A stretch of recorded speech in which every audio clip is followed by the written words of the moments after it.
TCT presents Public Report, a look at the issues and events of importance to our viewing area. Now, here's your host. Welcome to Public Report. I'm Terry Owens, and I'm going to be your host today. You know, what would your house be like without a good foundation? I think it'd probably fall over after a while. Well, do we have a good foundation in our bodies? That's up to us and the choices we make. And today we're going to be talking with Dr. Joel Feeman, who from New Life Chiropractic. And he's going to be talking about the 4 essentials of life. And good to have you today with us, Dr. Feeman. Thank you. So good to have you back. It's always good to see you here. Excited to be here. Ah, yes. Now, is there a way to have the proper foundations for good health in your body? Absolutely. Absolutely. Yeah, you know, one of the things that we find is people will say that they want to be healthy, yet they don't understand necessarily what health is or the basic fundamentals of what will bring life versus what takes life. And so when you see a lot of people who are unhealthy, there are certain things or principles that they've lived by or situations that have happened that have kind of presented that. On the other side, there are people who are healthy, and there are certain things also that they have done to be able to build, as you mentioned, a strong foundation where there's integrity and stability in life. What, is there something you could sort of pinpoint that causes us to be unhealthy? Well, absolutely, and that goes back to the foundational principles of chiropractic in the sense of what a disease is or disease. And realistically speaking, when you look at disease and you break into 2 different words, dis-ease means that there's a lack of harmony, lack of balance, or lack of homeostasis, which then as a result of that lack of balance, lack of harmony, lack of healing, your body then starts that cycle. Instead of getting healthier through healing, you're actually in the process of getting worse. Okay?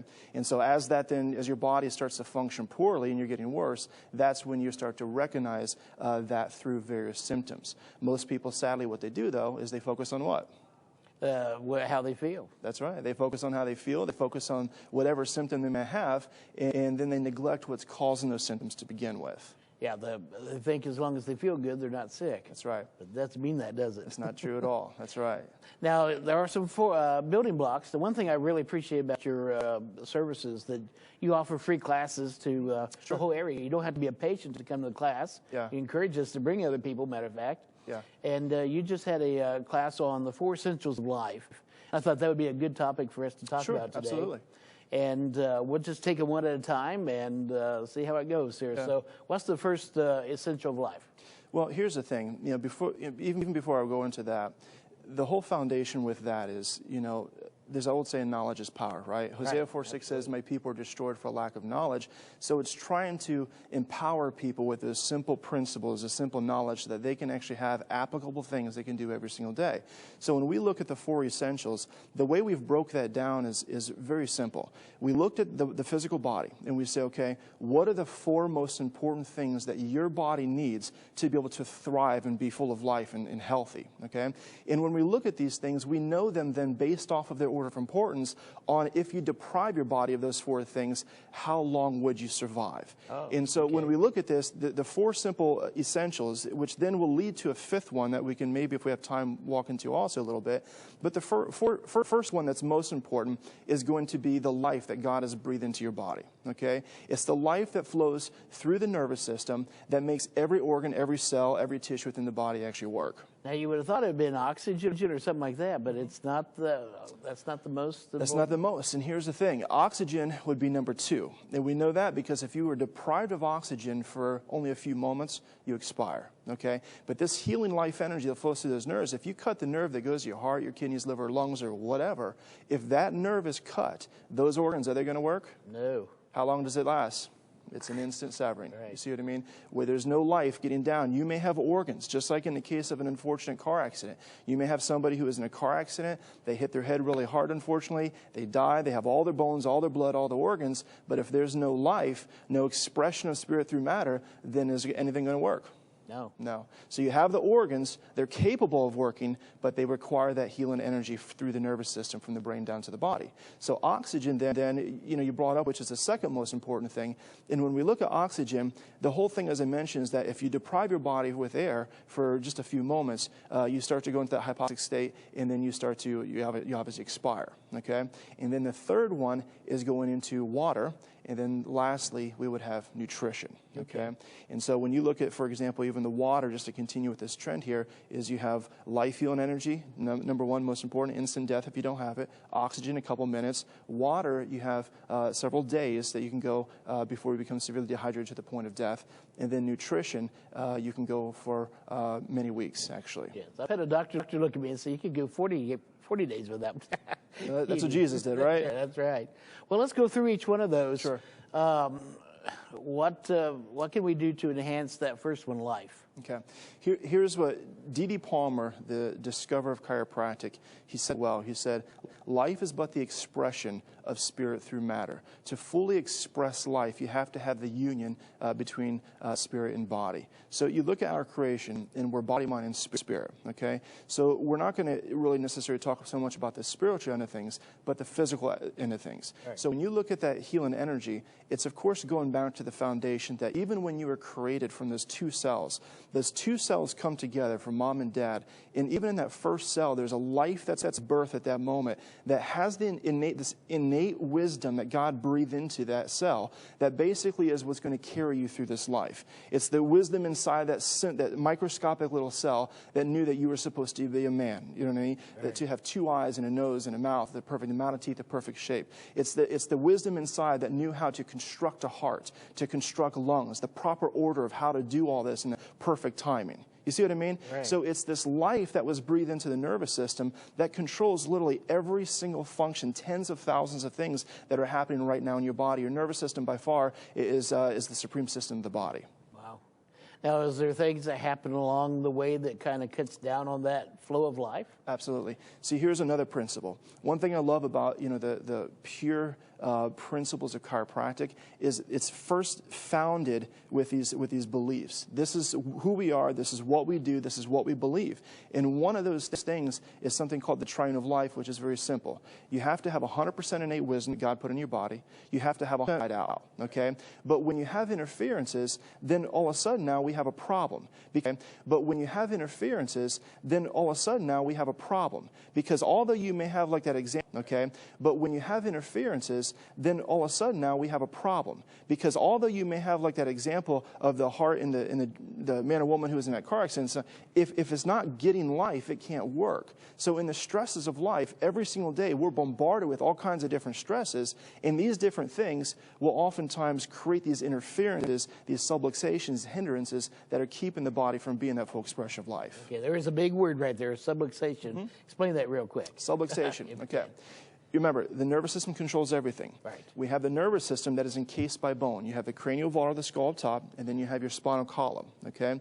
The whole spinal cord is obviously running through that spinal column. When the stresses of life cause there to be an interference to the spinal cord itself, to the meninges, or to the nerves, there becomes a simple explanation would be bone out of place, irritated nerves, subluxation. Okay? When you remove that interference then, and it restores that life flow, now you have, once again, a proper communication, proper healing. Okay? But people come in a lot of times and maybe they have a lot of sickness, a lot of symptoms, disease, pains, things like that, and they may have went the medical route and they've been told that nothing's wrong or, just take pills for your blood pressure medications or whatever else. And then we look at their nerve scans, we look at x-rays, we take these objective scientific findings and we look at them, and when you put everything together and you say, okay, this nerve is showing stress here, that nerve controls this organ, these bones you can see visibly and measurably out of place here, that's, the same correlation. Right. And you look at the organs and everything when it lines up, you're like, holy smokes, how could it be, that nobody picked this up when it's such a foundational principle? Nervous system controls everything when interfered with through bone out of place irritated nerves. And it's not just a pinching, stretching, irritation, rubbing. Any form of interference to that nervous system interferes with life. Well, I knew one thing I really noticed when I went to your office for the initial visit, right, when you came back with the scan and everything, I already knew what physical problems I have. And I saw the little chart, and lo and behold, without you knowing what the physical problems necessarily were, it matched up on the chart with what it showed on the x-rays right. and the areas I was having problems with. So my nerve system isn't just for pain then. That's right. And what you just brought up is a very important thing that nearly everywhere I go, everywhere I speak, I teach about these different things. And just yesterday when I was speaking to a company, I had everybody raise their hands and repeat after me. And what I said was this: you have three types of nerves. nerves that make you feel, nerves that make you heal, nerves that make you move. Okay, so you have the feeling nerves. Those are your sensory nerves. They're called sensory nerves because they're responsible for, I think of them as like your survival nerves: pressure, temperature, touch, pain, sight, smell, things like that. The reason I refer to those as your survival nerves is I believe that when God created you, there are certain purposes for everything that your body does, whether we recognize it or not. So if I look at a sensory nerve, and let's say whether it's something I put into my mouth in terms of taste, whether it's a bad food or a chemical, right away there's something that triggers inside your body that knows, oh, maybe this isn't so good. Or if I see a potential danger, it gives me the ability then to react, either go in with caution, so to speak, or flee that particular situation. Right. If I smell something, a gas leak or something like that, same response. If I put my hand on a hot stove, a lot of people would say that the pain is the problem, treat the pain, numb the pain, take the pain away. I would ask the question, what is your body trying to tell you? You see what I'm saying? Stove, yeah. Because if you don't, then you have a bigger problem. You see what I'm saying? Right. So the sensory nerves, the premises goes back to asking the right questions. It's not just saying, my blood pressure is high, so let's take it down. It's asking if the innate wisdom that God put within your body is fully capable of creating from 2 cells and regulating and controlling and mending and coordinating all these different cells your entire existence. Could there be a reason, something inside your body that wisdom inside sees that makes it respond or adapt the way that it needs to? So the sensory nerves only account for only about 6% of the nerves of the body. Now that tells us, though, that the healing nerves and the moving nerves, the remaining portion of the nervous system, 94%, how much of that has to do with pain? None. Nothing. None. You see? And this is exactly why most people who die literally decades before they're supposed to die from something called a silent killer. Because people, all the time we hear it, this is how I feel. Go to the doctor when it hurts. He gives you medication, makes me feel a little bit better. Go to the chiropractor, sadly, people think, makes me feel a little bit better. But realistically speaking, in our office, in pure chiropractic, corrective chiropractic, it's not just wanting people to feel good. But to maximize the God-given life that He put within you is identifying any stresses to any aspect of the nervous system, removing those stresses when possible to allow this innate wisdom to freely flow once again, communicating brain to body, brain cell to tissue cell, so once again your whole body can be healthy, not just feeling good, but thriving in terms of expressing life. That sounds like a whole nother show. We can get into all that. Maybe we should do one on that. Let's look at the second one, oxygen. Yep. What can we do to... Well, with oxygen, it really becomes what I found, and what we try to educate our patients, is it first has to become a conscious awareness, okay? When it comes to oxygen, over time, realistically, you're going to be able to oxygenate your body the most when you're doing some sort of exercise, okay? Okay. The problem here in America specifically is only 1 out of every 4 people, exercise on a regular basis. Bad word, isn't it? Yeah. Yeah, and it doesn't have to be something, you don't necessarily have to put on a headband and stretch your pants to be healthy. You know what I mean? It's just a matter of doing something to get your body into a mode of efficiency. I look at it in terms of when you look at, for example, the average resting heart rate. They say, according to different texts, it should be between 72 and 75 beats per minute, right? They say somebody who exercises on a regular basis, their heart rate is closer to maybe 60 beats per minute, okay? On the sedentary side of things, somebody who's really not in good shape, their heart's malfunctioning, it's unhealthy, their heart rate may be about 80. But when you look at that and just do some simple math there, that's about 30,000 beats different in one day. You see what I mean? So the whole idea of exercise is really for oxygenation, but it's also trying to make your body as efficient as possible in other areas too, so that you can become strong, okay? So that your body can adapt in such a way, so your body is actually able to express life and to be healthy and carry out all the functions that your body really needs. So oxygen is a very, very important thing. All right, let's say your name's Spud and you're a couch potato.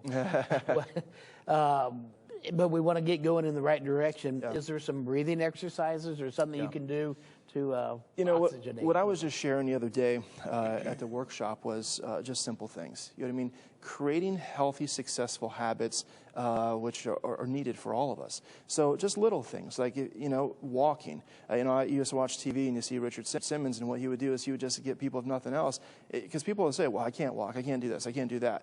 Understand, what can you do? You see what I mean? Start somewhere. If all you can do is sit there and worship God and clap in your hands, then do that. You know what I mean? If it comes to driving down the road, make yourself conscious to where at every stoplight, sit there, breathe in as much as you can, exhale as much as you can. Just get in the mindset of becoming conscious that you need to oxygenate your body. And there's amazing opportunities all the time. You see what I mean? Right. If you're watching TV, you know what I mean? And you're spud, I think you said.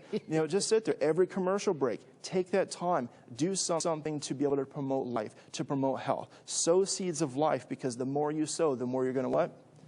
You're going to reap. That's you see right. what I mean? And if health is the objective, you got to make sure you're doing something to get there. I know one of the breathing exercises I like doing at home. I'll take in a count of 4 in the hold it for 8 counts, and then breathe out 8. Yeah, and absolutely, it it's just really helps relax your body. It does. So I mean, you get amazing benefits right off the bat. Yeah.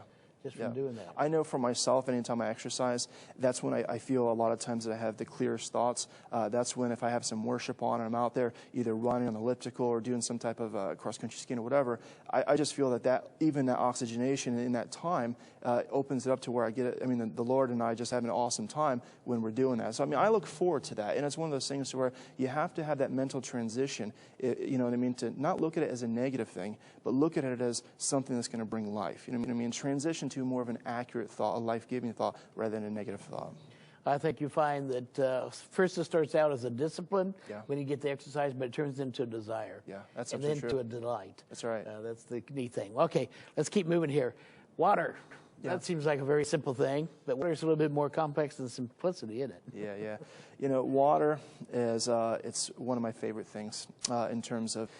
I heard you drink slushing water. coming in. That's, I love drinking water. And a rule of thumb, according to some research, my grandmother is a little Mexican gal, and she always used to tell us, like 4'8", drink 8 glasses of water per day. And what they found is that, that's a good start.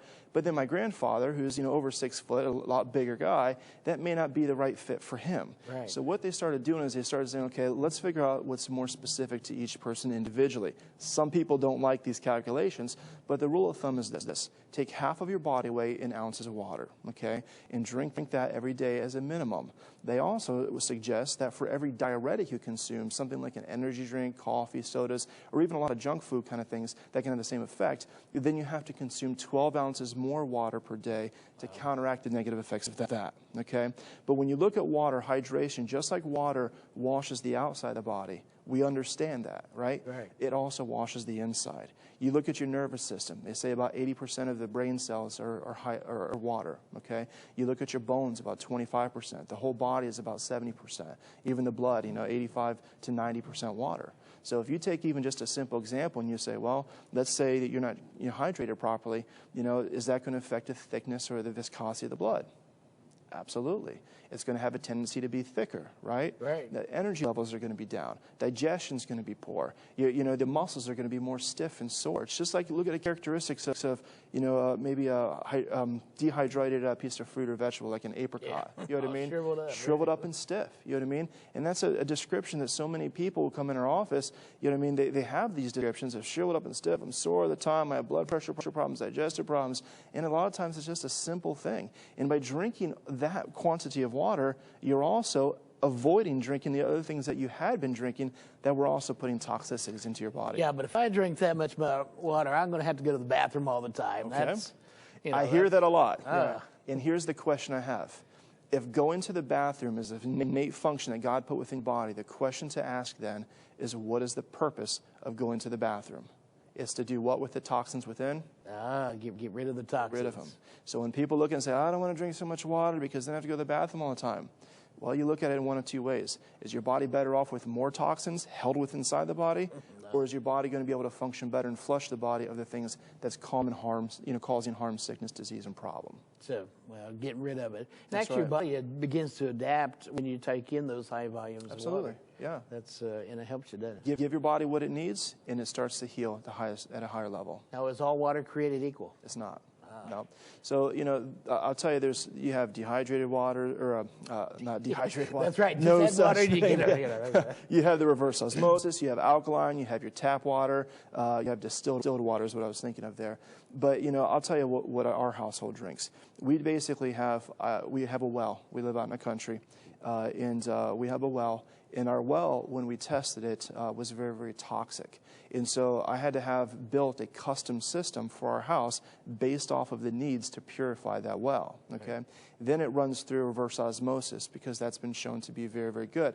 The problem with reverse osmosis, it does take away some of the minerals, and it also takes the pH of the water down to sometimes between 6 to 6.5. Oh. Well, pH, you need to have that, you know, the body functions best when it's between 7 and 7.5, okay? And so, you know, the more acidic your bloodstream is, the more disease you're going to have. The more alkaline, you know what I mean, the better off your body's going to be able to thrive and still sustain great health. So we didn't like the fact that reverse osmosis took the water down. So then what we also did is we have an alkalization system that basically then charges the water, you know, and then remineralizes it, and then now our pH of the water is at the level that we want it to be. So water is definitely not, and we even, like we have livestock, you know, cattle, chicken, things like that, and we give them the same water as well, purified water, so that way they can drink good stuff too. Oh, wow. They probably got little umbrellas in their trough. That's right, that's right. Well, let me ask you this. If we don't have those kind of systems in our house, right. be able to, is there anything that I can do to change the pH of my water? Yeah, you can take, simple thing is add lemon or lime to it. Oh, you know, wow. Not just for flavoring, but it'll actually start to balance out and raise that pH to the place where it needs to be. And I always tell people too, it's like you start anywhere. You know what I mean? So when it comes to just drinking water, you know, start, if you normally don't drink a whole lot of water, just add a bottle of water to your everyday. You know what I mean? And if you're a big coffee drinker, soda drinker, you know, let's say for example coffee, you know, just add a little bit less to the cup, you know, and start there. So you start adding in the good stuff, you start slowly subtracting out the bad stuff, and next thing you know, you're on your way to better health, you know, better expression of life. Right. Well, there's extra benefits that come from that lemon too, because that lemon actually, when you take that in, if you squeeze it over your food or drink it in your water, slows down the absorption of sugars in your body. So it spreads out keeps your glucose levels. Imagine the foods that God put on the earth actually beneficial to the body, right? Who would ever have thought about that? That's right, yeah. Speaking of foods, we're going to end it with this here. The last one was food, and that's a biggie here in America. I've been watching Food Incorporated. We could do a 5-hour show That's right. on that. That's scary stuff, isn't it? Yes, it is. Here's the way I approach nutrition. You have different mentalities in terms of nutrition. Some people love supplementation. They love herbs. And I agree 100% those things are vital for the expression of life and health. It goes back to the simple example. You can take an artist, lock him in a room, give him no art, you know, equipment, no paints, no nothing, they can do nothing. But you give them the materials, now they can paint something beautiful. The same thing with your body. Your body, no doubt, everybody understands to some degree, requires certain vitamins, minerals, and whatnot to be able to express life fully. So the way I look at it is, you have two rules. You have basically two causes for disease. You have toxicity, you have deficiency, okay? Toxicity and deficiency. So I always look at it and say, okay, first start off with your food source. Before you start running and taking just a bunch of supplements and whatnot, which again, it's not a bad thing. But, you know, but if we keep on eating the things that are causing toxicity while taking those supplements, you're still just going to have minimal benefits. You see what I'm saying with that? Right. So it's trying to maximize and get to the cause again, to where it's saying, yes, I want to eat grass-fed beef. I want to have cage-free chicken. I want to have, you know, organic type of, you know, garden, you know, types of fruits and vegetables, things like that, simply because now you have less chemicals. In those chemicals, I mean, you go to the average, you know, school, I'm not going to give any names here, but, you know, I went to a school not too long ago, and I saw a sign above, you know, on the wall above their cereal display. And it says, this cafeteria has carefully chosen to feed our children healthy food, or something along that lines. And then underneath that is their cereal display where they had Fruit Loops and Cocoa Pebbles and that kind of stuff. And I'm thinking, it's not a congruent life. It's not a congruent message. There are certain foods, I always tell people, keep it simple. God foods. Eat God foods. And when you eat those God foods, take for example the Dorito and the carrot. They may be the same color, but what they offer to your body completely different. You see what I mean? Right. So it doesn't need to be complicated. It's just an awareness that says that I choose life. So when I go out let's say at a restaurant, I may have options there, lots of options. You see what I mean? And it may start with what I drink. I could drink a soda, or I could drink life-giving water. Jesus did not reference himself as the life-giving soda, did he? No. He said, I mean, the living water, you see? And so when you look at this kind of stuff, it's just taking the simple applications and recognizing that, you know what, grass-fed organic stuff is healthier. But here's the next question then. If they found that you're healthier overall to have less chemicals in your body, okay? Right. And the cow, the chicken, is healthier because they have less hormones and drugs and antibiotics and vaccines in their body. Are you any different? No. You see what I'm saying by that? Right. If they're healthier with less drugs, less chemicals, less hormones, wouldn't you too be healthier with less of those things in your body? Wow. You got a couple of minutes. You said something about grass-fed beef. Now, I've seen people bragging about corn-fed. Yeah. Isn't that better? What's wrong? Oh, there's a whole lecture in itself there. Okay, I'll give you the simplest. 2 minutes. Yeah. Okay, so here's the thing. Grass-fed is by far superior according to the studies, okay, depending on what your goal is. If your goal is to get the biggest cows as fast as possible to have a lot of fat, okay, then corn is the way to go. If you want healthy food, then grass has to go. And not only that, because it gives you more of the omegas that you need, sometimes up to 400% more omega-3s that you need. It gives you more vitamin E, less E. coli. I mean, the benefit list literally goes on and on and on compared to what they do. I don't know how much you know about how they finish beef and whatnot, but they take a cow, they'll put them in a pen, give them corn and grain to fatten them up, so before they slaughter them to give them to you, they go from somewhat healthy to unhealthy, and they say, here you go. You know what I mean? Oh, wow. So yeah, I mean, there's a lot to the industry, but it's not a good thing to be able to eat a bunch of, stuff that has a bunch of chemicals and hormones in it. Well, one thing I noticed on that show, Food Incorporated, a movie, and I'd recommend everybody to go watch that, that eating the grass cleanses the cow of the E. coli bacteria. Yeah. It's a natural process. Yeah. And if you notice, there's been a lot of recalls on beef, and because the cows aren't being fed and the farm animals aren't being fed properly, that's right, it's running off into our vegetables and everything else because of the water runoff, and very much. It's getting dangerous. Yeah. So, wow, you've given us 4 things that we can improve our health this new year right off the bat. Allow free flow of life. Allow us to get good oxygen in our bodies and take time to exercise and breathe right. Drink the good kind of water, the life-giving water, that's right, which is a natural weight loss thing. Absolutely. Makes your joints feel a whole lot better. Absolutely. And then following up with eating the right kind of diet. Eat God's food. That's right. Right. And you won't go wrong. Wow. Thank you, Dr. Absolutely. Feeman. My pleasure. That is great stuff. And I would encourage you to check out more information about New Life Chiropractic. You can find that on the web, and feel free to call their office and go to one of their seminars. They are really good. And we appreciate you being with us today on Public Report. Without you, I'd just be talking to myself. We'd be having a good conversation, though. But it's important that you watch and learn all kinds of great things here on TCT, so make sure you stay tuned. Also, more great items are coming up on TCT, and we appreciate everybody who watches. And thank you for joining us today on Public Report. Thank you again, Dr. Feeman. My pleasure. You've been a blessing. We'll see you next time. This has been Public Report. Public Report discusses the issues of interest and importance to our viewing area. Please remember that the views expressed by our guests are their own and do not necessarily represent the views of TCT or the station.